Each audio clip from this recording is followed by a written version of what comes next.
guys, welcome back to Girls Expert. இந்த வீடியோல நம்ம பாத்தீங்கன்னா ஃபைனலா 5-6 வருஷங்களா ஓடிட்டு இருந்த ஒரு பிரைம் டைம் சீரியல் எண்ட் பண்ண போறாங்க. ஸோ அது எந்த சீரியல் அப்படின்னு பார்க்கும்போது விஜய் டிவில ரொம்ப சூப்பர் ஹிட்டா ஸ்டார்ட் பண்ணி இப்ப கொஞ்சம் டல்லா போயிட்டு இருக்க பாக்கியலட்சுமி தான்.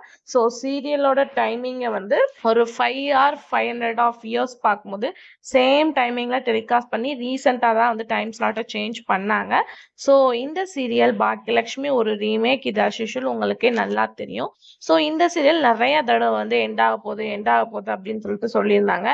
ஏன்னா இதுதான் விஜய் டிவி சீரியல்ஸ்லேயே ரொம்ப லாங்காகவும் ஓல்டாகவும் இருக்க போகிற சீரியல். ஸோ சீரியல் எண்டிங் அப்படின்னு பார்க்கும்போது லோ டிஆர் ரேட்டிங் தான் சடனாகவே எண்ட் பண்ணிடுவாங்க.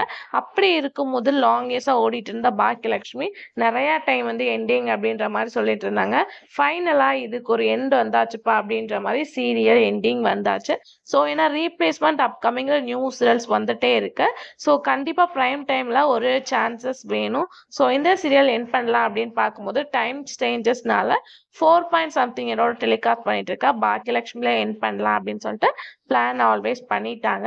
ஸோ இந்த தடவை கண்டிப்பாக சீரியல் எண்ட் ஆகும் அப்படின்றத ஷுவராக சொல்ல முடியும். நாங்கள் அதிகமாக கெஸ் பண்ணது வந்து ஆஹா கல்யாணம் டைம் ஸ்லாட் அப்புறம் வந்து லோ ரேஆர் பீரியட்டிங்காக போயிட்டு இருக்கு. ஸோ ஆகா கல்யாணம் என் பண்ணுவாங்க அப்படின்னு நினைச்சோம். பட் ஆகா கல்யாணத்துக்கு ஒரு சான்ஸ் கிடைச்சிருக்கு. ஸோ இந்த தடவை பாக்கியலட்சுமி தான் என் பண்றாங்க. ஸோ நீங்க பாக்கியலட்சுமி சீரியல் வியூவர்ஸா இருந்தீங்கன்னா என்ன அப்படின்றத மறக்காம கமெண்ட் ஷேர் பண்ணுங்க.